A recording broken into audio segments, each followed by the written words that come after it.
নম্বর হচ্ছে কোরবানি, যার কোরবানি সে জবাই করাটাই উত্তম। কিন্তু যদি সে ভয় পায় বা সে তার প্র্যাকটিস না ভয় পায়, তাহলে অন্য কাউকে দিয়ে করাতে পারবেন। সেই ক্ষেত্রে আমরা সাধারণত মসজিদের ইমাম বা মুয়াজ্জিন এদেরকে দিয়ে করাই, ভালো কথা, ওনারা দোয়া জানে, আমলদারি মানুষ, সেই জন্য করান, নিয়তটা ভালো, কিন্তু পরের কাজটা ভালো করেন না। কি করেন না? ওই ইমাম সাহেব বা মুয়াজ্জিন কোরবানি দিয়ে গেছে, আপনার উনি তো আমার মসজিদের ইমাম, ওনারা আবার কিসের হাদিয়া দিবে? আর ভাই আপনার কাজটা তো উনি করে দিল, ওনার পারিশ্রমিক দিবেন না আপনি? আপনি 90,000 টাকা দিতে পারলেন কোরবানির জন্য, বাচ্চারা ঈদের মার্কেট করার জন্য 10,000 টাকা দিতে পারলেন, আর ইমাম সাহেব কোরবানি করে জবাই করছে, আপনি 50 টাকা আপনার হাত থেকে বের হয় না। এত কৃপণ তো কিসের উৎসর্গ করলেন আপনি আল্লাহর জন্য? ইমাম সাহেব আর মুয়াজ্জিনরা যিনি কোরবানির পশু জবাই করে দিল, এই দায়িত্বটা নিয়ে তারে আপনি 10 টাকা 20 টাকা দিতে মানে দেন, তারকে আপনি 500 টাকা দিতে পারেন না? এত কৃপণ কেন আপনি? তাহলে আপনার অন্তরে কি আছে? ওই ঘুরি ফিরে আপনার অন্তরে নিয়তটা হচ্ছে আমি গোস্ত খাবো, আর অন্য কিছু দিয়ে আমার তাকানোর দরকার নেই। কারণ কিনার সময় তো বলছেন গোস্ত কয় মন হবে, কিনার আগে ফ্রিজ কিনেন। ওই যে মার্কেটে দেখেন না বিজ্ঞাপন দিচ্ছে, পবিত্র কোরবানি উপলক্ষে বিশাল ছাড়। কি খেদমত আমরা দিনের করি, আমাদের ব্যবসায়ী ভাইরা করে যে কোরবানি উপলক্ষে কি বিশাল ছাড়, ডিপ ফ্রিজে 50% ছাড়, এই উপহার কি মানে ফ্রিজ কিনো, বাড়িতে নাও, গরুর আগে ফ্রিজ কিনো, তারপরে গরু কিনো, জবাই করা, সব ফ্রিজে ঢুকা, মানুষকে দেওয়ার দরকার নেই।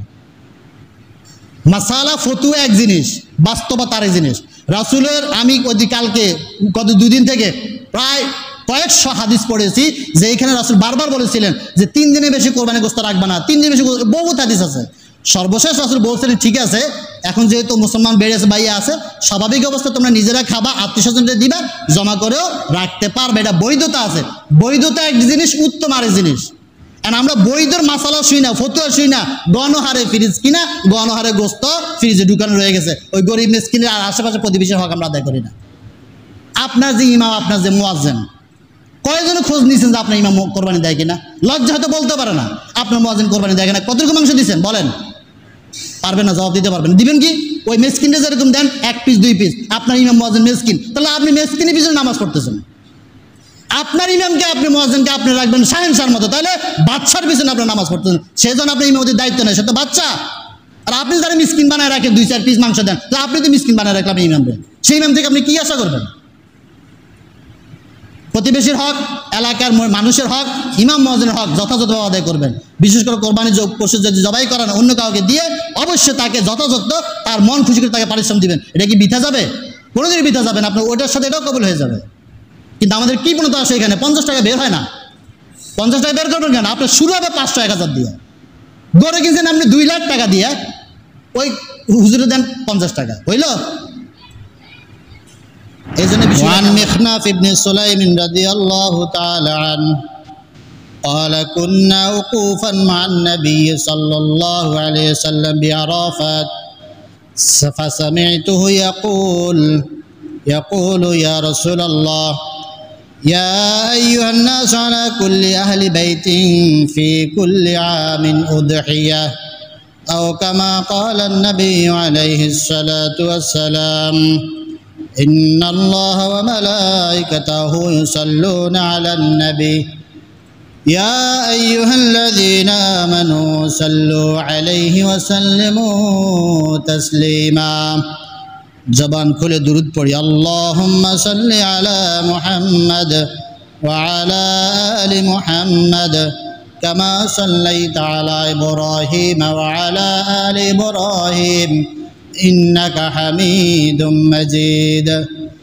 আল্লাহুম্মা বারিক আলা মুহাম্মাদ ওয়া আলা আলি মুহাম্মাদ কামা বারাকতা আলা ইব্রাহিম ওয়া আলা আলি ইব্রাহিম إنك حميد مجيد الله أكبر كبيرا والحمد لله كثيرا سبحان الله بكرة وأصيلا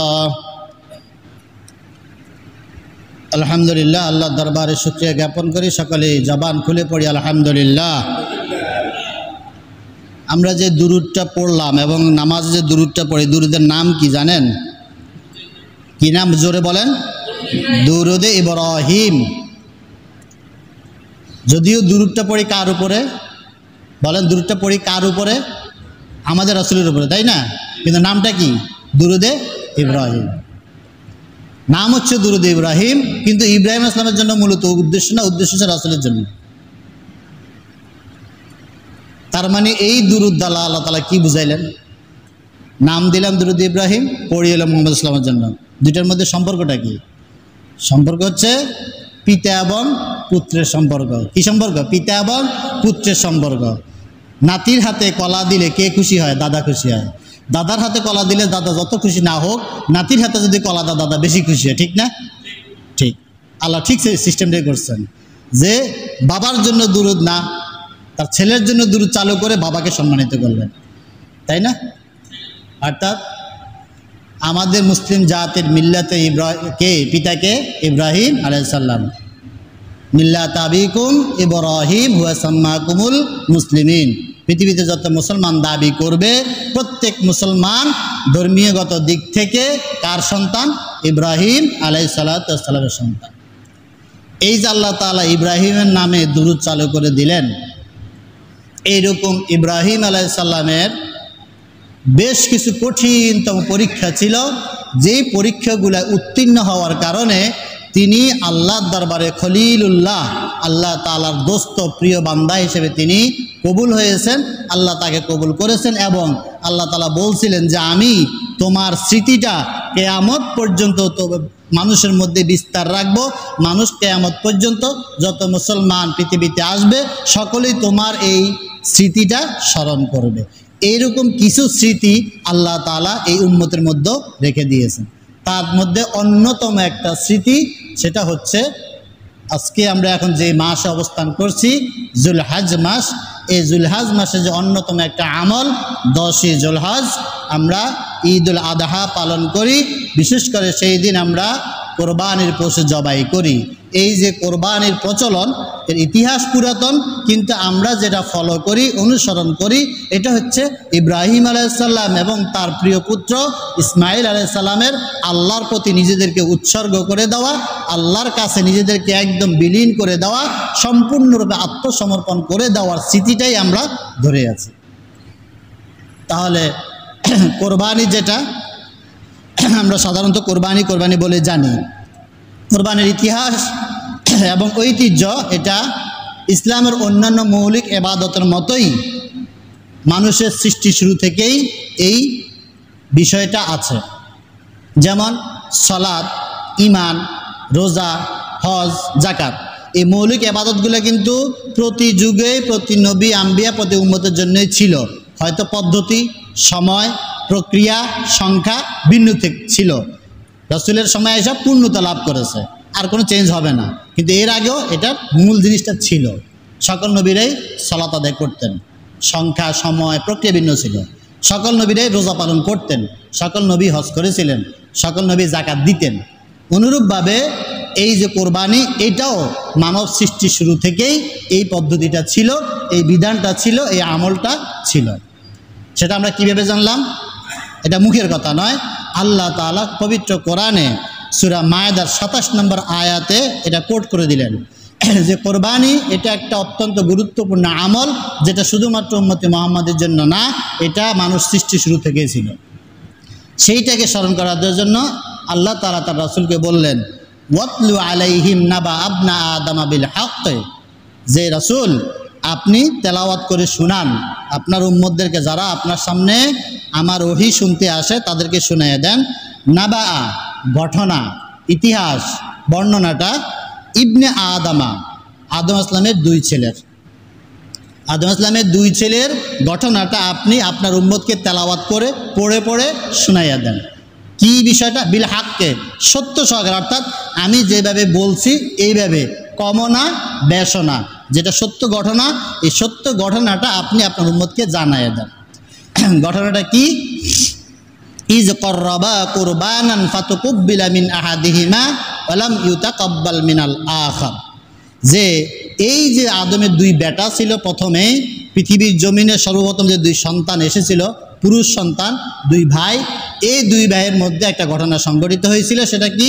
ইজ কররাবা, যখন তারা উভয়ে কোরবানি দিল, কোরবানান, আল্লাহ তাআলার নৈকট্য হাসিলের জন্য, আল্লাহ তাআলার সন্তুষ্টি হাসিলের জন্য, কোনো একটা বিষয় ফয়সালা করার জন্য যখন তারা দুজনেই কোরবানি পেশ করলো, ফাতুকুব্বিলা মিন আহাদিহিমা, দুই ভাইয়ের মধ্যে থেকে একজনের কোরবানি কবুল করা হয়েছিল, ওয়ালাম ইউতাকাব্বাল মিনাল আখার, দ্বিতীয় জনের আরেকজনের কোরবানিটা কবুল করা হয় নাই। এই ঘটনাটা আপনি আপনার উম্মতদেরকে শুনাইয়া দেন। তার মানে কোরবানির ইতিহাস পৃথিবীর মানব সৃষ্টি শুরু থেকেই আছে। এখন কোরবানির বিষয়ে কয়েকটা শব্দ কোরআন এবং হাদিসে পাওয়া যায়, 4টা শব্দ। এক নাম্বার হচ্ছে কোরবান, এটা কোরআনুল কারীমে আছে, যার অর্থ হচ্ছে নৈকট্য লাভ করা, কারো নিকটে যাওয়ার জন্য কোনো উপঢৌকন পেশ করা। যেমন আপনি কোনো আত্মীয়ের বাড়িতে যাবেন, বা বিশিষ্ট কোনো ব্যক্তির কাছে যাবেন, বা আপনার যেমন চেয়ারম্যানের কাছে যাবেন, বা আপনার এমপির কাছে যাবেন, না প্রধানমন্ত্রীর কাছে যাবেন, বিশেষ ব্যক্তিদের দৃষ্টি পাওয়ার জন্য, বিশেষ ব্যক্তিদের নৈকট্য হাসিল করার জন্য, বিশেষ কোনো ব্যক্তির একেবারে কাছাকাছি যাওয়ার জন্য যে উপহারটা পেশ করা হয়, এটার নাম হচ্ছে কোরবানি। এই জন্য বলা হয় কোরবান, মানে উপহার দেওয়ার মাধ্যমে তার দৃষ্টিটা আপনার দিকে নেওয়া, আপনার দিকে তাকে আকৃষ্ট করা এবং তার কাছ থেকে কিছু পাওয়া, তার কাছ থেকে কিছু পাওয়া, রিটার্ন পাওয়া, এটা হচ্ছে কোরবানি। দ্বিতীয় শব্দ ব্যবহার করা হয়েছে নুসুক। নুসুক বলা হয় কোরবানির যে পশুটা বা যে উপহারটা আপনি দিবেন, ওই বস্তুটার নাম হচ্ছে নুসুক বা মানসাক, এটাও কোরআনুল কারীমে আছে। তৃতীয় নম্বর শব্দ হচ্ছে নাহার। এটা হচ্ছে নাহার শব্দের অর্থ হচ্ছে প্রবাহিত করা, রক্ত প্রবাহিত করা, মানে কোনো কিছুকে জবাই করা, সেটা যে কোনো প্রাণীকে জবাই করা, নহর। এই 3টা শব্দ কোরআনুল কারীমে আছে। এক নম্বর যে কোরবান শব্দ বললাম, যে এখানে আল্লাহ তাআলা সূরা মায়েদার 27 নম্বর আয়াতে বললেন ইজ কররাবা কোরবানান, তাহলে এইখানে আল্লাহ তাআলা কোরবান শব্দ উল্লেখ করলেন। দ্বিতীয় শব্দ হচ্ছে নুসুক, সেটা আল্লাহ তাআলা সূরা হজ এর 35 নম্বরে আল্লাহ তাআলা সেখানে মানে উল্লেখ করছিলেন যে ওয়ালিকুল্লি উম্মাতিন জাআলনা মানসাকান, এই যে মানসাকান, প্রত্যেক উম্মতের জন্য আমি কোরবানির একটা পশু নির্ধারণ করে দিয়েছি। কোরবানি অর্থাৎ কি জিনিস আমাকে উপহার দিয়ে তারা আমার নৈকট্য লাভ করবে, এটা প্রত্যেক উম্মতের জন্যই ছিল। উম্মতে মুহাম্মাদের জন্য কিছু আইটেম ফিক্স করা হয়েছে যে এই উম্মতে মুহাম্মাদিয়া কিয়ামত পর্যন্ত এই পশুগুলোর মাধ্যমে আল্লাহর কাছে উপহার পাঠাবে, আল্লাহর কাছে তাদের নজরানা পেশ করবে, বিনিময়ে আল্লাহ তাদেরকে উপহার দান করবেন। তাহলে এখানে আমরা কোরবান শব্দটা পাইলাম, মানসাক শব্দটা পাইলাম সূরা মায়েদা আর সূরা হজে। তৃতীয় হচ্ছে নাহার, এটা হচ্ছে সূরা কাউসার। আল্লাহ তাআলা কি বললেন, ইন্না আতাইনাকাল কাউসার ফাসাল্লি লিরাব্বিকা ওয়ানহার। এই যে ওয়ানহার, যে আল্লাহ তাআলা আপনাকে অনেক বেশি দান করেছে, যার বিনিময়ে আপনি কি করেন, সালাত আদায় করেন এবং আল্লাহর জন্য রক্ত প্রবাহিত করেন, মানে যে কোনো প্রাণীকে আপনি আল্লাহর জন্য উৎসর্গ করে দেন। কারণ জাহেলিয়াত যুগেও কাফের মুশরিক তারাও কোরবানি করত, তারাও নহর করত, কিন্তু তাদের উদ্দেশ্যটা ছিল ভায়া হয়ে, মিডিয়া হয়ে, সরাসরি আল্লাহর জন্য না, মূর্তির জন্য, প্রতিমার জন্য, তাদের যে দেবদেবী ছিল তাদের সামনে উৎসর্গ করত, করে তারা মনে করতো এর মাধ্যমে ঈশ্বরের নৈকট্য পাওয়া যাবে। সুতরাং সেটা ছিল ভুল পথ। এই জন্য আল্লাহ তাআলা এখানে বললেন ফাসাল্লি লিরাব্বিকা ওয়ানহার, আপনার রবের জন্য আপনি পশু জবাই করেন, পশুর রক্ত প্রবাহিত করেন। তাহলে নহর শব্দটা হচ্ছে সূরা কাউসারে আছে। আরেকটা শব্দ আছে উদহিয়া বা আদহি। এই উদহিয়া শব্দটার অর্থ হচ্ছে উৎসর্গ করে দেওয়া, উৎসর্গ করে দেওয়া, এবং এইটা আরবে প্রচলিত ছিল। তারা যে মূর্তির জন্য, দেবীর জন্য যে উৎসর্গ করতো, তারা উদহিয়া শব্দটা ব্যবহার করতো। যে উদহিয়া কি বা আদাহিকে তারা মূর্তির জন্য উৎসর্গ করত, পাঠা বলি দিত। এটা যা এখন আমাদের হিন্দু সমাজে আছে, তারা বিভিন্ন ইয়েতে কি পাঠা বলি দেয়, দেবীকে উৎসর্গ করে দেয়। এই 4টা শব্দ কোরআন এবং হাদিসে আছে। উদহিয়া শব্দটা কোরআনে নাই, হাদিসে আছে। তাহলে এই যে 4টা শব্দের মাধ্যমে আমরা জানলাম যে কোরবানির আসলে ইতিহাস বা কোরবানির যে কথাগুলা, তথ্যগুলা কোরআন এবং হাদিসে আছে, এবং এর ইতিহাস একদম অতি প্রাচীন, মানুষের সৃষ্টি শুরু থেকেই আছে। এখন বিষয়টা হচ্ছে কোরবানি কি, কিভাবে করব, কেন করব, বা আমাদের করণীয়টা কি। ওই ইতিহাসের ধারাবাহিকতা আয়েশা সর্বশেষ ইতিহাস যেখানে থামলো, সেই ইতিহাসটা হচ্ছে ইব্রাহিম আলাইহিস সালাম এবং ইসমাইল আলাইহিস সালামের দুইজনের উৎসর্গ, দুইজনের উদহিয়া, দুইজনের নহর, দুইজনের নসক, দুইজনের কোরবানি। 4টা শব্দ ইব্রাহিম আলাইহিস সালাম এবং ইসমাইল আলাইহিস সালামের জীবনে ঘটেছে। তারা এই 4টার সমন্বয় করেছিলেন, 4টারই সমন্বয় করেছিলেন। 1 নম্বর, আল্লাহ তাআলা যখন ইব্রাহিম সালামকে অর্ডার করলেন, ফালাম্মা বালাগা মাআহুস সাইয়া ক্বালা ইয়া বুনাইয়া ইন্নী আরা ফিল মানামি আন্নী আযবাহুকা ফানজুর মাযা তারা। ইব্রাহিম আলাইহিস সালাম দীর্ঘ 86-85 বছর বয়সে একটা সন্তান পাইলেন, আবার সেই সন্তানকে বনবাসে দিয়ে গেলেন মক্কার জমিনে, দিয়ে আবার চলে গেলেন। দীর্ঘ 7টা বছর এই সন্তানের কোনো খোঁজখবর নেন নাই, আসেন নাই, স্ত্রীর কোনো খোঁজখবর নেন নাই। তিনিও সিরিয়াতে ছিলেন, আর ইসমাইল আলাইহিস সালাম তার মা হাজেরা এই মক্কার জমিনে মরুভূমিতে ছিল। 7 বছর পরে যখন তিনি ফিরে আসলেন, আসার পরেই সন্তান যে এখন 7 বছর পরে আসলেন, এখন মানে মূল ঘটনাটা কি ঘটার কথা, যে স্ত্রী অভিযোগ করবে, সন্তান অভিযোগ দিবে, আমাদেরকে ফেলে রেখে গেছো, কোনো খোঁজ খবর নেওয়া নেই, 7 বছর পরে এখন আসছো, অভিযোগের কোনো সুযোগ নাই। আল্লাহ তাআলা বুঝলেন যে এই যে একবার কোরবানি দিল কি ছোট শিশু বাচ্চাকে আমার অর্ডারে, যেহেতু ইব্রাহিম আলাইহিস সালাম আল্লাহর খলিল, তো খলিলুল্লাহ যিনি হবেন তার কলবের দাবি হচ্ছে তার কলবে ওই খলিলের চেয়ে আর বেশি মহব্বত কারো থাকা যাবে না। আল্লাহ যখন দেখলেন যে 86 বছরের ছোট বাচ্চা পাইছে ফুটফুটে সুন্দর, এর পেছনে মহব্বত বেশি হয়ে যাচ্ছে, আল্লাহ বছর কোরবানি দাও। এই প্রথম কোরবানি কিন্তু তখনই দিয়েছিলেন, কখন? যখন তাকে বনবাসে দিয়ে যান, মক্কায় যখন রেখে যান, 1 নম্বর কোরবানি দিয়েছিলেন, ত্যাগ করে গেছিলেন বিনা শর্তে। যখন আল্লাহ তাআলা ওয়াদা করেছে যে তুমি দিয়ে আসো, ইব্রাহিম কি কোনো প্রশ্ন করেছিল এই দুধের বাচ্চা কিভাবে দিব, কোথায় রাখবো, মরুভূমি পানি নাই, কোনো প্রশ্ন করে বিনা প্রশ্নে শর্তহীন আনুগত্য, যে আল্লাহর জন্য আমি, আল্লাহ যেহেতু অর্ডার করেছে আমি দিয়ে গেলাম। এবং ইতিহাসবিদ বলে যে ঘটনা উল্লেখ করে যখন তাদেরকে রেখে চলে যায়, বিবি হাজেরা পিছন থেকে বারবার ডাকতেছে, আপনি যে আমাদেরকে এভাবে রেখে যাচ্ছেন এর কারণটা কি, কেন, কি দোষ আমরা করেছি, মা সন্তান আপনার প্রতি কি অবিচার আমরা করেছি যে আমাদেরকে এভাবে একা রেখে যাচ্ছেন? ইব্রাহিম মুখ কোনো জবাব দিচ্ছিলেন না। সর্বশেষ তিনি শুধুমাত্র আঙ্গুল দিয়ে আকাশের দিকে হাত তুলেছিলেন, সাথে সাথে বিবি হাজেরা বুঝছেন এটা একমাত্র আল্লাহর অর্ডার। তখন তিনি বললেন, যদি আল্লাহ তাআলার অর্ডার হয় আমাদের কোনো অভিযোগ নাই, আপনি চলে যেতে পারেন, যেই মালিক আমাদেরকে এখানে রাখার অর্ডার দিয়েছেন সেই মালিকই আমাদেরকে নিরাপত্তা দান করবে। তাহলে ইব্রাহিমের প্রথম কোরবানি এখানে ছিল। ইসমাইলের কয়বার কোরবানি করে দেখেন? আমরা তো শুধুমাত্র এই যে জবাই করে দেওয়ার ঘটনাটা জানি, কিন্তু এর আগে একবার কোরবানি দিয়েছিলেন একদম শিশু বাচ্চা অবস্থায়। দ্বিতীয় কোরবানি যখন 7 বছর পরে ফিরে আসলেন, আসার পরে আল্লাহ তাআলা দেখলেন এখন তো মায়া আরো বাড়বে। কেন?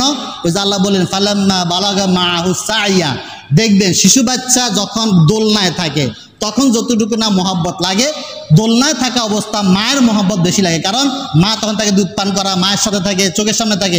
বাবার চোখের সামনে তেমন থাকে না, বাবা সারাক্ষণ বাইরে থাকে। কিন্তু বাবার মহব্বত কখন বাড়ে? যখন সন্তান বাবার সাথে হাঁটা চলা, দুষ্টমি, খেলাধুলা, গাড়ি ওঠা এই কাজগুলো করতে পারে, তখন বাবার মহব্বত বেশি তৈরি হয়। অ্যান্ড আল্লাহ তাআলা দেখলেন যে ইব্রাহিম ফিরে আসছে, আসার পরে এখন সন্তান 7, 8, 10 বছরের বাচ্চা হয়ে গেছে, এখন তো বাবার সাথে দৌড়াদৌড়ি, খেলাধুলা, দুষ্টুমি করতেছে, এখন তো তার মহব্বত আরো বাড়বে। আল্লাহ বললেন না, তোমার যেহেতু আমি খলিল বানাইয়াছি, অনেক পরীক্ষা উত্তীর্ণ হয়েছো, সর্বশেষ পরীক্ষা হচ্ছে এই অন্তরে মহব্বত জায়গা দেওয়া যাবে না, সন্তানকে আমার জন্য কোরবানি করতে হবে। আল্লাহ তাআলা স্বপ্নে দেখাই দিলেন, জবাই করো, নহর করো। যত ইতিহাস বিভিন্ন রকম ব্যাখ্যা করো, প্রথমে 10 দিন উট করছেন 100, এগুলো আমাদের দরকার নেই। কোরআনের ডাইরেক্ট অর্ডার শব্দটা কি ছিল? ইন্নী আরাফিল মানামি আন্নী আযবাহুকা। ইব্রাহিম কিন্তু ইসমাইলকে কোনো ভিন্ন কোনো কথা বলেন না, ডাইরেক্ট বলছেন আমাকে স্বপ্নে দেখানো হয়েছে যে আমি তোমাকে আযবাহুকা জবাই করছি, ডাইরেক্ট এই কথাই বলছেন। সুতরাং ইব্রাহিম এক কথায় বলে দিলেন যে আমাকে বলা হয়েছে, স্বপ্নে দেখানো হয়েছে তোমাকে আমি জবাই করছি। ফানজুর মাযা তারা, এখন তুমি এই বিষয়ে তোমার কি মতামত, তুমি এটাকে কি মনে করো, তোমার মতামতটা আমাকে জানো। যেমন পিতা তেমন পুত্র, বাপ কা বেটা সিপাহী কা ঘোড়া, জবাব দিয়ে দিল যে ইয়া আবাতি ফাআল মা তুমার সাতাজিদুনি ইনশাআল্লাহু মিনাস সাবিরিন। বাবা আমি তো জানি তুমি হলে আল্লাহর পয়গম্বর, ছোট্টকালে শিশু বাচ্চা অবস্থায় আমারে কোরবানি দিয়ে গেছো, আমি তো সেই দিনে মরে গেছি।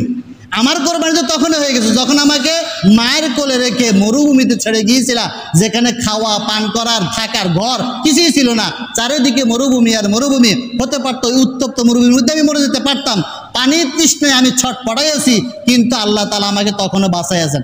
এখন যে কোরবানি জবাই করার অর্ডার, সেটা তো কিছুই না, তুমি তোমার যা আদেশ করেছে তুমি তাই করো, আমাকে ধৈর্যশীল হিসাবে পাবা, অর্থাৎ আমি তোমার কাজে কোনো রকমের বাধা প্রদান করব না। মাতা এবং সন্তান দুজনেই আল্লাহর দরবারে বিনা শর্তে, 3 জন ইব্রাহিম, পিতা, পুত্র এবং মা, 3 জনে বিনা শর্তে আল্লাহর কাছে আত্মসমর্পণ করে দিলেন। কি ইতিহাস! একটু কি হৃদয় নাড়া দেয়? আপনি আপনার সন্তান, আপনি আপনার পরিবার এইরকম বিনা শর্তে বিনা দ্বিধায় আল্লাহর সামনে কোরবানি দিতে পারবেন? যখন এই অর্ডার হলো, পিতা আর পুত্র বের হইল ব্যাগের ভিতরে ধারালো ছুরি নিয়ে। সাধারণ মানুষ কি চিন্তা করবে? এখন ঘটনা বলি দেখে বুঝি না, আপনি বাস্তবে একটা প্রমাণ করে দেখান যে ঈদের দিন সকালবেলায় আপনি গরুটা না নিয়ে আপনি একটা ধারালো ছুরি ব্যাগের ভিতরে নিয়ে আপনি আপনার পরিবারে বলেন আমার এই প্রিয় সন্তানটাকে দাও, আজকে তাকে জবাই করব। আপনার পরিবার সহ এলাকার যত মানুষ ঘটনাটা জানবে, আপনাকে আস্ত পাগল ছাড়া কেউ কিছু বলবে? সম্পূর্ণভাবে এটা আস্ত পাগল। ইব্রাহিমের ঘটনাটা তো তাই, তাকেও তো সারা বিশ্বের মানুষ পাগল বলার মতো অবস্থা হয়েছিল যে এই কোন অবস্থা, শিশু বাচ্চা অবস্থা রেখে গেল, এখন আবার তাকে নিয়ে জবাই করতে যেত। পাগল ছাড়া কিছু না। আল্লাহ কি এরকম একটা দিতে পারে? মানুষের সন্দেহ হওয়ার কথা ছিল যে আল্লাহ কি এরকম একটা দিতে পারে, কিন্তু আল্লাহ দিয়েছেন, আল্লাহ অর্ডার দিয়েছেন। আল্লাহ কি চান? আল্লাহ চান লা ইয়ানালাল্লাহু লুহুমুহা ওয়ালা দিমাউহা ওয়ালাকিন ইয়ানালুহুত তাকওয়া মিনকুম। আল্লাহ তোমাদের গোস্ত চায় না, মাংস চায় না, রক্ত চায় না, কোনো কিছুই চায় না। একটাই চায় তোমার দিল, তোমার কলব, এটা কতটুকু আল্লাহর জন্য উৎসর্গ করতে তুমি রাজি আছো, কোন সীমা পর্যন্ত তুমি যাইতে রাজি আছো যে আল্লাহ অর্ডার দিবে আর তুমি সাথে সাথে সামি'না ওয়া আতা'না, আল্লাহ তুমি বলছো আমি শুনছি আর আনুগত্য করলাম। আল্লাহ শুধু এটা চায়। এবং ইউসুফ আলাইহিস সালাম যখন, এই ঘটনাটা আমরা অনেকে জানি, ইউসুফ ইসলামের ঘটনা, তিনিও তো সেই বংশধর, ইসহাক আলাইহিস সালামের বংশধর। এই ইউসুফ ইসলাম যখন তার পিতার থেকে এরকম মিশরে চলে যাওয়ার পরে দীর্ঘ বছরের বিচ্ছেদ, সর্বশেষ যখন বনিয়ামিন তার ছোট ভাইকে যখন নিয়ে গেছে মিশরে, রাইখে দিল কৌশল করে, তখন বনিয়ামিন বলছিল যে ভাই তোমার শোকে বাবা কাতর, প্রায় অন্ধ হয়ে গেছে, এখন আমারও যদি আটকে রাখো বাবা তো মরেই যাবে। তখন ইউসুফ ইসলাম ওই বনিয়ামিনকে একটা প্রশ্ন করেছিল যে তুমি কি জানো আমাদের যে পিতৃপুরুষ ইসমাইল আলাইহিস সালাম, আল্লাহ তাআলা কখন ইসমাইলকে আমাদের দাদা ইব্রাহিমের কাছে ফেরত দিয়েছেন তুমি জানো? তখন বনিয়ামিন উত্তর দিয়েছিল যে যখন তিনি তাকে জবাই করতে গেছিলেন আর তার বিনিময়ে জিবরাইল ফেরেশতা একটা ভেড়া দুম্বা দিয়ে দিয়েছিল, ওইটা জবাই হয়েছে তখন ফেরত দিয়েছেন। ইউসুফ ইসলাম বললেন না, তখন ফেরত দেন নাই। ফেরত কখন দিয়েছেন? যখন তিনি ঘর থেকে ওই স্বপ্নের কথা বলার পরে যখন পিতা পুত্র সম্মত হয়ে গেলেন, আল্লাহর দরবারে কোরবানি হয়ে যখন ঘর থেকে বের হয়েছেন তখনই ফেরত দিয়ে দিয়েছে। অর্থাৎ তখনই ফয়সালা হয়ে গিয়েছে, এটা রক্ত প্রবাহিত হবে না, রক্ত প্রবাহিত কোনো একটা প্রাণীর হবে, মানুষের রক্ত দিয়ে আল্লাহর কোনো প্রয়োজন নাই, তখনই ফেরত হয়ে গেছে। কিন্তু এটা ইব্রাহিম ইসলাম জানতেন না। ঠিক আপনি আপনার পরিবার, আপনার সন্তান যদি এইভাবে আল্লাহর দরবারে কোরবানি দিতে পারেন, আপনি শুধু সহি নিয়ত, আপনার অন্তর যদি আল্লাহর দিকে যায়, আপনি নিয়ত করার সাথে সাথে আল্লাহ আপনাকে ফেরত দিয়ে দিবে। ওটা নিবে না, আল্লাহ কোনো প্রয়োজন নাই। তো আমরা যে ইবাদতগুলো করি ওগুলো কি আল্লাহর প্রয়োজন? আল্লাহ তাআলাই বলছে যে আসমান জমিনে যাহা কিছু আছে সবই আমার তাসবিহ পড়ে, ইচ্ছা আর অনিচ্ছা। তুমি আমার তাসবিহ পড়ো না পড়ো, আমার ইবাদত করো না করো, আমার কিচ্ছু আসে যায় না, আমি তোমার। কারণ আল্লাহুস সামাদ, আল্লাহ যে বললো আল্লাহ বেনিয়াস, অমুখাপেক্ষী। আল্লাহ তাআলা আমাদের ইবাদতের মুখাপেক্ষী নয়। আমরা কি মনে করি আমি নামাজ পড়তেছি আল্লাহর আল্লাহর প্রয়োজন, এটা না, এটা আমার প্রয়োজন। ওই জন্য ঠেকার ইবাদত আল্লাহর প্রয়োজন নাই, যে ঠেকায় পড়ে করতেছি না, এটা আপনার জন্য আপনি করবেন, আল্লাহর কোনো প্রয়োজন নাই। সুতরাং এই কোরবানির ইতিহাসটা, বর্তমান যে প্রচলিত নিয়ম, এটা হচ্ছে এই পিতা এবং পুত্রের কোরবানির ইতিহাস। ঘটনা অনেক, ওটা আমার বলার উদ্দেশ্য না। আমরা বলার উদ্দেশ্য হচ্ছে কোরবানির মুখ্য জিনিসটা কী ছিল। কোরবানির মূল উদ্দেশ্য হচ্ছে শর্তহীন আনুগত্য। এটা মনে রাখবেন, কোরবানির মূল উদ্দেশ্য, মূল ব্যাখ্যা হচ্ছে শর্তহীন আনুগত্য, বিনা শর্তে আল্লাহর হুকুমের কাছে। শুধুমাত্র কোরবানি গরু জবাইয়ের ক্ষেত্রে নয়, জীবনের প্রতিটা ক্ষেত্রে আল্লাহর হুকুমের সামনে কোরআনুল কারিমে আল্লাহ তাআলা যত আদেশ করেছেন, যত নিষেধ করেছেন, আদেশগুলোর সামনে বিনা শর্তে নিজে পালন করা, নিষিদ্ধ বিষয়গুলোর প্রতি বিনা শর্তে ফেরত থাকা, এটা হচ্ছে কোরবানি। এটা হচ্ছে কোরবানি। যার কারণে এর ইতিহাসটা কিন্তু মানব সৃষ্টির শুরু থেকে, এটা যদি নিছক একটা শুধুমাত্র কোরবানি পশু জবাই করা হতো তাহলে এটা ওই মানব সৃষ্টির শুরু থেকে এই আমলটা দরকার ছিল না। কিন্তু মানব সৃষ্টির শুরুতেই আল্লাহ দেখায় দিলেন, দুনিয়াতে পাঠাইছি তোমাকে সাময়িক সময়ের জন্য, কিন্তু এই সময়টাতে তুমি কোন মুখী থাকবা। ইন্নী ওয়াজ্জাহাতু, আমরা যে পড়ি যে ইন্নী ওয়াজ্জাহাতু ওয়াজহিয়া লিল্লাযী ফাতারাস সামাওয়াতি ওয়াল আরদা হানিফা ওয়া মা আনা মিনাল মুশরিকিন, আমরা যে দাবিটা করি কেন, অর্থাৎ দুনিয়াতে আসার পর আমার মুখ কোন দিকে থাকবে, আমার কলবের মুখটা কোন দিকে থাকবে, আমার কলবের মুখ, আমার নিয়তের মুখ, আমার আমলের মুখ থাকবে আল্লাহর দিকে, অন্য কারোর দিকে না। এটা হচ্ছে কোরবানি। সুতরাং সেই ইতিহাসের ধারাবাহিকতায় কোরবানি আমাদের কাছে আসছে। এখন কোরবানির অনেক আলোচনা, খুব মানে সময় খুব সংক্ষেপ, শুধুমাত্র আমি কোরবানির যে মাসালাগুলা, এক নম্বর হচ্ছে আপনার নিয়ত, ইন্নামাল আমালু বিন্নিয়াত। এক নম্বর যে কোনো আমলের প্রথমে হচ্ছে আপনাকে নিয়তটা সহি করতে হবে। তাহলে এক নম্বর হচ্ছে আপনার নিয়তটা খালেজ করতে হবে, কি কারণে, কার উদ্দেশ্যে, কার নামে আপনি কোরবানিটা দিচ্ছেন। তাহলে এক নম্বর আপনাকে নিয়ত শুদ্ধ করতে হবে যে আমি আল্লাহ তাআলার এই অর্ডারটা আমাদের জাতির পিতা ইব্রাহিম আলাইহিস সালামের যে সুন্নাহ, সে সুন্নাহ মোতাবেক আমার যে আল্লাহ তাআলা রুজি রোজগার করার সামর্থ্য দিয়েছেন, ব্যবসা বাণিজ্য ধন সম্পদ দিয়েছেন, তার একটা অংশ আমি একমাত্র আল্লাহর জন্য উৎসর্গ করে দিলাম। আমার গোস্ত খাওয়ারও দরকার নাই, রিটার্ন আসার কোনো দরকার নাই, পাইলে খাবো না পাইলে নাই, কিন্তু আমি আমার পুরা জিনিসটা আল্লাহর জন্য উৎসর্গ করে দিব। এই নিয়তটাকে আপনাকে সহি করতে হবে। দ্বিতীয় কথা হচ্ছে কোরবানির পশু নিয়ত করার পরে এখন কোরবানির পশু কিনবেন। কোরবানির পশু কেনার ক্ষেত্রে কয়েকটা বিষয় দেখতে হবে। এক নম্বর হচ্ছে এই কোরবানির পশুর কয় শ্রেণীর। সব পশু দিয়ে, সব হালাল প্রাণী দিয়ে কোরবানি হবে না। যেমন হরিণের গোশত খাওয়া তো হালাল, তাই না? ওটা কি কোরবানি হবে? হবে না। আল্লাহ তাআলা কোরআনে এবং সূরা আনামে এবং রাসূল হাদিসের মধ্যে বলেছেন, এখানে 4 প্রকার পশুর কথা বলা হয়েছে।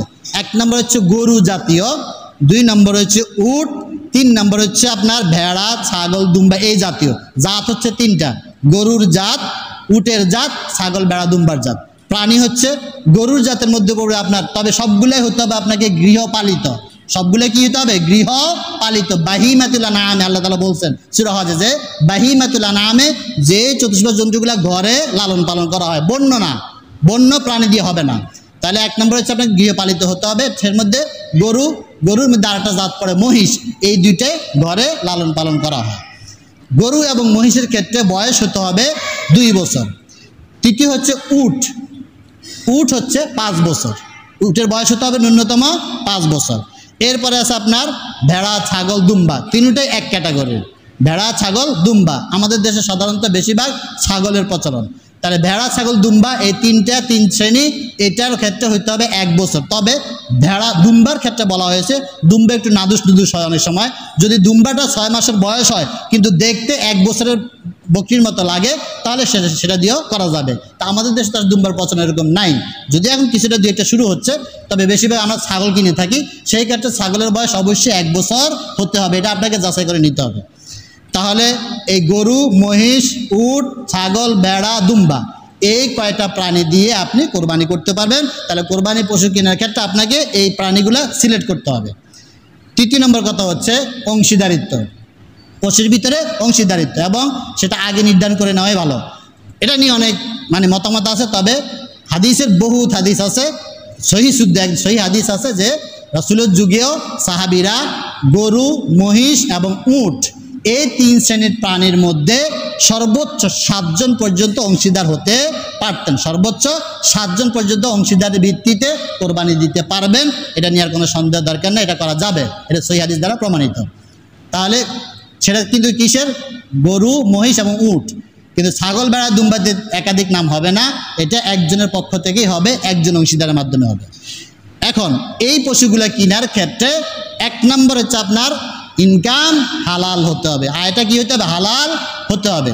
2 নম্বর কথা হচ্ছে ওই পশুটা ল্যাংড়া, খোড়া, কানা, বয়রা, চোখ দৃষ্টি নাই বা অসুস্থ, এমন রোগ যে হাঁটতে পারে না, বা তার হাড্ডি একেবারে শুকায় কাঠ হয়ে গেছে, হাড্ডির ভিতরে মজ্জা নাই, হাড্ডির ভিতরে মগজ নাই, এইরকম রোগ আর দুর্বল কায়া, অথবা চোখ একটা নাই বা দুইটাই নাই, চোখে দেখে না, অথবা কান একটা নাই, এরকম, বা ল্যাংড়া বা খোড়া, অর্থাৎ রোগাগ্রস্ত, এবং অনেকে দেখা যায় শিং পুরে ভাঙ্গা, শিং উঠে নেয় সেটা অন্য বিষয়, কিন্তু ভেঙে গেছে কোনো একটা অ্যাক্সিডেন্টে অধিকাংশ শিং, তাহলে এই সমস্ত পশু দিয়ে কোরবানি হবে না। পশু কেনার ক্ষেত্রে প্রাধান্য দিতে হবে এই দোষগুলো যাতে না থাকে। বড় ছোটোর বিষয় নয়, বড় ছোটো তো বললাম শুধু বয়স, যে গরু বা মহিষের ক্ষেত্রে আপনি 2 বছর হলেই হবে। এখন সে কি অর্থে অনেক মোটা তাজা না একটু কম, এটা দেখার বিষয় না। দেখার বিষয় হচ্ছে সে তার অঙ্গ প্রত্যঙ্গগুলো ঠিক আছে না, সুস্থ আছে কিনা, এটা দেখে নিতে হবে। এরপরে কথা হচ্ছে অংশীদার। এখন আপনারা গরু এবং মহিষ কিনা বা উট কেনার ক্ষেত্রে কয়জনে অংশীদারিত্ব হবেন আগে ঠিক করে নেবেন এবং বাছাই করে নেবেন। আপনাদের অংশীদারিত্বের ভিতরে যদি ভেজাল থাকে, কারো যদি হারাম ইনকাম থাকে, 2 নম্বরই থাকে, তাহলে ওনার সাথে সাথে আপনাদেরটাও কবুল নাও হইতে পারে, কারণ তারটা হারাম হয়ে গেছে, পুরোটাই হারাম। আপনি যাচাই বাছাই করে নেওয়ার পরে, জিজ্ঞেস করার পরে কেউ যদি গোপন করে সেটা আর আপনার ক্ষমতার ভিতরে না, কিন্তু আপনার দায়িত্ব যাদেরকে আপনি অংশীদারিত্ব নেবেন তার ইনকাম আয় রোজগারে আপনি যাচাই বাছাই করবেন, সেই কি হারাম ইনকাম করে কিনা, এটা যাচাই বাছাই করে নিয়ে যদি হালাল ইনকাম হয় তাহলে নেবেন। দ্বিতীয় কথা, নামাজি কিনা, এটা আমরা অনেকে বলি না, যদিও অনেকে বলবে না নামাজি না হলেও কোরবানি হবে। শুনেন সূরা কাউসার আল্লাহ কি বলছিলেন, ইন্না আতাইনাকাল কাউসার ফাসাল্লি লিরাব্বিকা ওয়ানহার, আগে সালাত তারপরে নাহার, আগে সালাত তারপরে নাহার। এইখানে আল্লাহ তাআলা শুধুমাত্র ঈদের দিনে সালাতের কথা বলেন, এটা আম শব্দ যে ফাসাল্লি লিরাব্বিকা, আপনার রবের জন্য সালাত আদায় করুন, ওয়ানহার এবং নাহার করুন, কোরবানি করুন। তার মানে আগে সালাত তারপরে কোরবানি। যদি আপনি সালাতে না পড়েন, নামাজি না হন, তাহলে আপনার কোরবানি হবে না। কারণ আরেক হাদিস দ্বারা প্রমাণিত, কোরবানি কার জন্য, কোরবানির যে ওয়াজিব যে কয়টা শর্ত, তার মধ্যে মুসলিম হওয়া। তো রাসূলের স্পষ্ট হাদিস, যেই ব্যক্তি ইচ্ছাকৃত নামাজ তরক করে দিয়েছে তো কাফের হয়ে গেল, তো কাফের সাথে কি আপনার কোরবানি হবে? সুতরাং বেনামাজি যারা, তাদের সাথে কোরবানি দিবেন না, তাদেরকে বয়কট করবেন। শিক্ষা হোক তাদের, আপনি সমাজের লোকচক্ষু আলে আপনার আত্মীয়, আপনার জামাই, আপনার বিয়াই নো, তাহলে আপনার কোরবানিটা বরবাদ। যে ব্যক্তি নামাজ পড়ে না, বেনামাজি, সারা বছর নামাজের দাঁড়ে নাই, এখন আইসা 1,60,000 3 লাখ টাকা দিয়ে কোরবানি করে মানুষের ফুটানি দেখে, ওর কোরবানি তো এমনি হবে না। এই জন্য বেনামাজির সাথে কখনো কোরবানি দিবেন না। যদি নামাজ না পড়ে তাকে বলবেন না তুমি দিতে পারবে না, আমার সাথে আসতে পারবে না। সে যেই হোক, আপনার আত্মীয় হোক, আপনার সন্তান হোক। অনেক সময় আছে বাবা একই ঘরে, বাবা এবং সন্তান অংশীদারি ভিত্তিতে কোরবানি দিয়েছে, বাবা এক নাম দেয় এক পক্ষ থেকে, সন্তান ভাগিদার হয়। আপনার সন্তান যদি নামাজি না হয় তাহলে তাকে আপনার সাথে নেবেন না। এটা কঠিন হয়ে গেছে মনে কথাটা নাকি? কথা বলেন, এটা কি কঠিন হয়ে গেছে কথাটা নাকি? না ঠিক আছে? কথা বলেন যে ঠিক আছে কিনা, তাহলে বলেন ঠিক। হ্যাঁ ঠিক না, স্বীকার না করে তো পরে আমল করবেন না। স্বীকার করে দেন, আপনার সন্তান যদি বেনামাজি হয় তারা আপনি কোরবানি দিতে নেবেন না, তার শিক্ষা হোক। তৃতীয় কথা হচ্ছে, অংশীদারিত্ব ভিত্তিক কোরবানি পশু ক্রয় করার পরে এই কোরবানি পশু রাখা, যেই কয়দিন রাখা লাগে এই কয়দিন রাখার দায়িত্ব কিন্তু নিতে হবে। এবং সম্মতির ভিত্তিতে যদি কেউ একজন দায়িত্ব নেয়, সে যদি বলে ঠিক আছে আপনাদের কোনো সমস্যা নেই, আমি দায়িত্ব নিলাম, আমি লালন পালন করবো এই কয়দিন, আমি খরচ দিব, সমস্যা নেই। কিন্তু যদি কেউ আপত্তি তোলে তাহলে সকলে মিলে ওই কোরবানির পশুর খরচ বহন করতে হবে, কিন্তু একজনের উপর চাপা দেওয়া যাবে না। সবাই মিলে খরচ বহন করে, হয়তো একজনের কাছে থাকবে, তাকে আপনারা পারিশ্রমিক দিবেন, তার যে খরচটা যাবে খরচটা সবাই মিলে দিবেন, দিয়ে করবেন, নাহলে কিন্তু হবে না। তাহলে গেলে হবে না, কারণ ওই কোরবানির পশু যে ক্রয় করছেন তারপর যে খরচটা হচ্ছে, খরচটা কে দিবে? এটাও তো কোরবানির ভিতরে, সুতরাং ওটা আপনারা দিয়ে দিবেন। একজনের কাছে ঘাড়ে চাপ দিবেন না, বা একজনের ঘাড়ে ফেলাই দিবেন, এইটাও আপনারা অংশীদার করবেন। এরপরে কথা হচ্ছে, এখন এই কোরবানি করতে গিয়ে আমাদের অনেকগুলা ভুল ত্রুটি ধরা পড়ে। এক নম্বর ভুল ত্রুটি ধরা পড়ে আমাদের এই মুখ, এটা তো চামড়ার মুখ, তো অনেক কথা বের হয়ে যায়। বিশেষ করে কোরবানি পশু কেনার পরে বাজার থেকে শুরু করে যে কিনতে যখন যায়, তখনই নিয়ত থাকে কে কার সে বড় গরু কিনবো। এবং বর্তমান সমাজে ভয়ঙ্কর একটা প্রথা চালু হয়েছে, মাংসের ওজনে গরু বিক্রি আছে না, দেখছেন না? স্কেলে মাপে বা ফিতা দিয়ে মাপে বলে, আবার যারা কিনতে যায় তারাও বলে মাংস কতটুকু হবে। অধিকাংশ একেবারে 99% 99.99% লোকেই প্রথমেই প্রশ্ন করে, প্রথমেই তার দৃষ্টি যায় এই পশুতে মাংস কতটুকু হবে। যদি এই নিয়ত থাকে আর এই হিসাব করেন, ফিতা দিয়ে মাইপা, পাল্লা দিয়ে মাইপা, স্কেল দিয়ে মাইপা, যে কোনো পদ্ধতিতে যদি আপনার ধারণা এটা থাকে কত কেজি মাংস হবে, মাংস হবে 2 মণ, তাহলে বাজারে রেট হইলো 600 টাকা কেজি, তাহলে কত পড়তেছে? এই যদি হিসাব হয়, কোরবানি ওইখানেই বাতিল, কোরবানি ওইখানেই বাতিল। সাবধান, এই হিসাব, এই দৃষ্টি দিবেন না এই গরুতে মাংস কতটুকু, এই প্রশ্নটা করবেন না কাউকে যে গরুতে মাংস কতটুকু। আপনি যাবেন, প্রশ্ন করবেন এইটা, আপনার গরুটা কি সুস্থ, আপনার গরুটা কি বয়স 2 বছর হয়েছে, আপনার গরু কি চোখে দেখতে পায়, আপনার গরু কি কান নাক সব ঠিক আছে, কোনো বড় অসুখ আছে, এটা কেউ প্রশ্ন করে না, একটা কাস্টমারও প্রশ্ন করে না, সব প্রশ্ন করে মাংস কতটুকু হবে। আর যেটা প্রশ্ন করার কথা সেটা করে না। মাংসের জন্য তো আপনার কোরবানি বাতিল হবে না, বরং ওই প্রশ্নটা করলে আপনার কোরবানি বাতিল হয়ে যাবে। সুতরাং যারা কিনবেন, কেনার সময় কখনোই মুখ দিয়ে কথাটা আনবেন না মাংস কতটুকু হবে। আবার বাড়িতে আনার পরে মা বোনরাও জিজ্ঞেস করে কালিক করেন তো মাংস কতটুকু হবে, ডাইরেক্ট বলে দিবেন এই প্রশ্ন করবা না, তাহলে কোরবানি বাতিল। সুতরাং এই গরু কেনার ক্ষেত্রে এই জিনিসটা খুব লক্ষ্য করবেন, এই যে মাংস কতটুকু হবে এই চিন্তা একদম মাথা থেকে আউট করে দিবেন, নাহলে কোরবানি ওখানেই শেষ। আচ্ছা, পশু কিনে নিয়ে আসলেন, বাড়িতে আনার পরে আপনারা কোরবানি করবেন। এখন একটা কথা হচ্ছে যে কেনার সময়, ক্রয় করার সময় আপনি দেখলেন পশু সব কিছু ঠিক আছে, কিন্তু অনেক সময় হয় যে কেনার পরে আনতে গিয়ে অনেক সময় দূরে আনার কারণে হয়তো অনেক সময় গাড়ি থেকে পড়ে যায়, ভ্যান থেকে পড়ে যায়, অটো থেকে পড়ে যায়, বা কোনো একটা অ্যাক্সিডেন্টের কারণে হয়তো তার সমস্যা হতে পারে। সেই ক্ষেত্রে ওইটা আর আপনার কোরবানি হয়ে যাবে, যে আপনাকে নতুন করে কিনতে হবে এমন না। যেহেতু আপনি কেনার সময় সুস্থ কিনেছিলেন, পরে হয়তো অসুস্থ হয়ে গেছে, এটা আপনার ক্ষমতার বাইরে, এটা আল্লাহর হুকুম। এটা কার? আল্লাহর হুকুম। আপনি কেনার সময় ভালো কিনেছেন, পরে অসুস্থ হয়ে গেছে, এটা আপনার কিছু করার নাই, এটা হয়ে যাবে। এরপরে কথা হচ্ছে কোরবানির দিন করণীয়।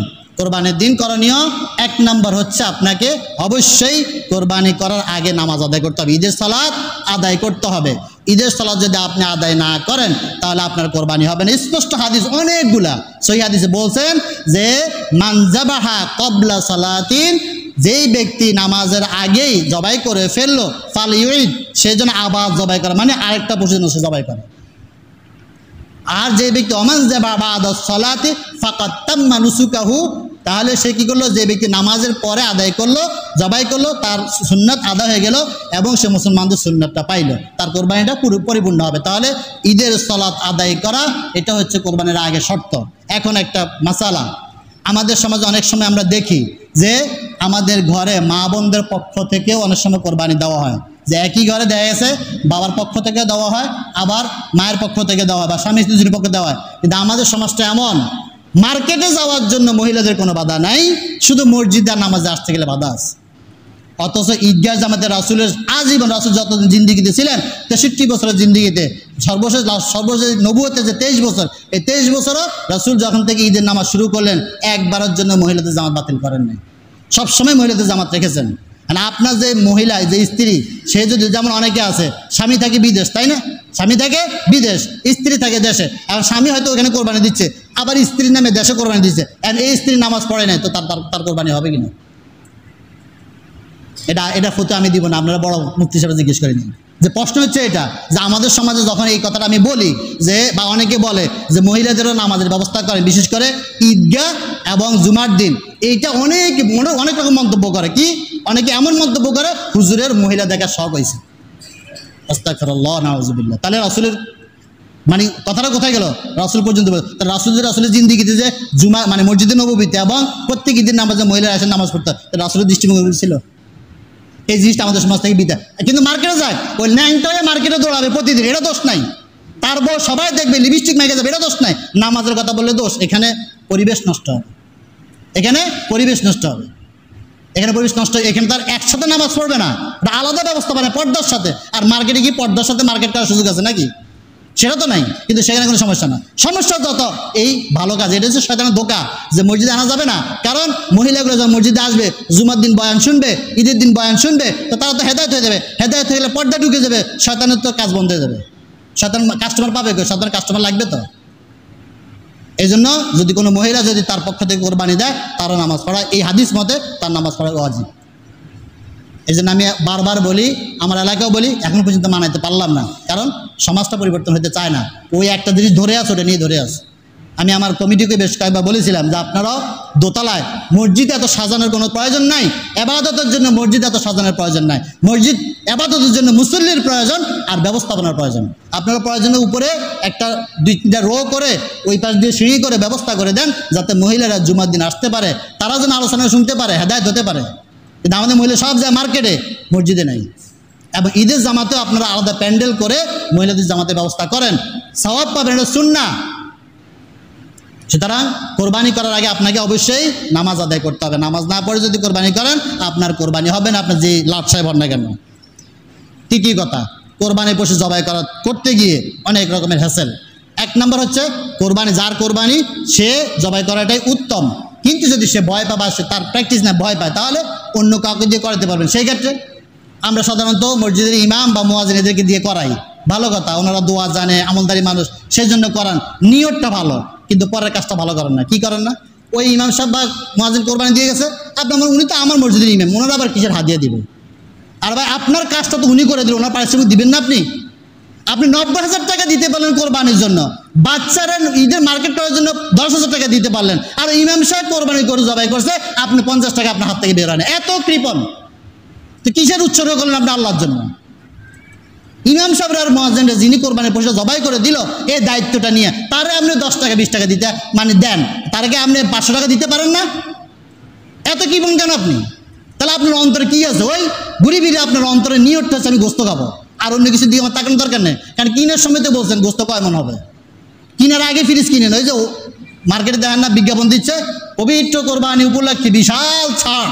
কি খেদমত আমরা দিনের করি, আমাদের ব্যবসায়ী ভাইরা করে যে কোরবানি উপলক্ষে কি বিশাল ছাড়, ডিপ ফ্রিজে 50% ছাড়। এই উপহার কি মানে ফ্রিজ কিনো, বাড়িতে নাও, গরুর আগে ফ্রিজ কিনো, তারপরে গরু কিনো, জবাই করা, সব ফ্রিজে ঢুকা, মানুষকে দেওয়ার দরকার নেই। মাসালা ফতুয়া এক জিনিস, বাস্তবতা আরেক জিনিস। রাসূলের আমি কালকে গত 2 দিন থেকে প্রায় কয়েকশো হাদিস পড়েছি যে এইখানে রাসূল বারবার বলেছিলেন যে 3 দিনের বেশি কোরবানি গোশত রাখবে না, 3 দিনের বেশি, বহুত হাদিস আছে।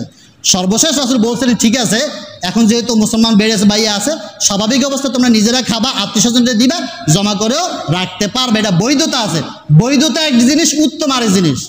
আর আমরা বৈধর মাসালা শুই না, ফতুয়া শুই না, গণহারে ফ্রিজ কিনা, গণহারে গোস্ত ফ্রিজে ঢুকানো রয়ে গেছে, ওই গরিব মিসকিনের আর আশেপাশে প্রতিবেশীর হক আমরা আদায় করি না। আপনার যে ইমাম, আপনার যে মুয়াজ্জিন, কয়জনে খোঁজ নিয়েছেন যে আপনার ইমাম কোরবানি দেয় কিনা? লজ্জা হয়তো বলতে পারে না আপনার মুয়াজ্জিন কোরবানি দেয় কিনা, কতটুকু মাংস দিচ্ছেন বলেন? পারবেন না, জবাব দিতে পারবেন। দিবেন কি? ওই মেসকিনটা যেরকম দেন 1 পিস 2 পিস, আপনার ইমাম মুয়াজ্জিন মেসকিন, তাহলে আপনি মেসকিনের পিছনে নামাজ পড়তেছেন। আপনার ইমামকে আপনি মুয়াজ্জিনকে আপনি রাখবেন শাহেনশার মতো, তাহলে বাচ্চার পিছনে আপনার নামাজ পড়তেছেন, সেজন্য আপনার ইমামতির দায়িত্ব নেই, সে তো বাচ্চা। আর আপনি যারা মিসকিন বানায় রাখেন 2-4 পিস মাংস দেন, তাহলে আপনি তো মিসকিন বানায় রাখলেন আপনি ইমামকে, সেই ইমাম থেকে আপনি কি আশা করবেন? প্রতিবেশীর হক, এলাকার মানুষের হক, ইমাম মুয়াজ্জিনের হক যথাযথভাবে আদায় করবেন। বিশেষ করে কোরবানি পশু যদি জবাই করান অন্য কাউকে দিয়ে, অবশ্যই তাকে যথাযথ তার মন খুশি করে তাকে পারিশ্রমিক দিবেন। এটা কি বৃথা যাবে? কোনোদিনই বৃথা যাবে না, আপনার ওটার সাথে এটাও কবুল হয়ে যাবে। কিন্তু আমাদের কি পণ্য আসে এখানে 50 টাকা বের হয় না। 50 টাকা বের করবেন কেন? আপনার শুরু হবে 500-1000 দিয়ে।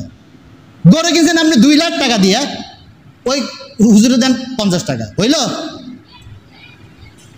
এই জন্য বিষয়গুলো খেয়াল রাখবেন। সর্বশেষ কথা হচ্ছে কোরবানি হয়ে গেল, জবাই, এখন জবাই করার সময় আবার অনেকে আছে হুজুর আমার নাম বলে, আমরা 7 জনের নামে কোরবানি দিচ্ছি, এই কথাটা আমরা সবাই বলি, বারবারে বলি, এই কথাটা ভুল। যদি বলেন যে আমার নামে, আমার বাবার নামে কোরবানি দিলাম, কোরবানি বাতিল, এটা শিরিক হয়ে যাবে। বলতে হবে রাসূল দোয়া করেছিলেন আল্লাহুম্মা মিনকা ওয়ালাকা আন মুহাম্মাদিন, আল্লাহ তোমার দিকে, তোমার জন্য, মুহাম্মাদের পক্ষ থেকে। আন মুহাম্মাদিন বলছেন, মিন মুহাম্মাদিনও বলেন নাই, বলছেন আন। আন মানে কি? আন মানে আমি তোমার সাথেও আছি, এটা শুধু তোমার জন্য আমি দিলাম। এই জন্য কোরবানির পশু জবাই করার জন্য নাম বলার কোনো প্রয়োজনে নেই, অথচ মারামারি হয়ে যায়। নাম বলার করে আপনি যখন কোরবানি গরু কিনছেন তা আপনার নিয়ত হয়ে জানে যে আপনি কার পক্ষ থেকে কোরবানিটা হচ্ছে, তখন হয়ে গেছে। আপনি শুধু ওরে বিসমিল্লাহ আল্লাহু আকবার বলে জবাই করে দিলেই কোরবানির পশু সম্পূর্ণ হালাল জবাই হয়ে যাবে, কোনো দোষ ত্রুটি থাকবে না।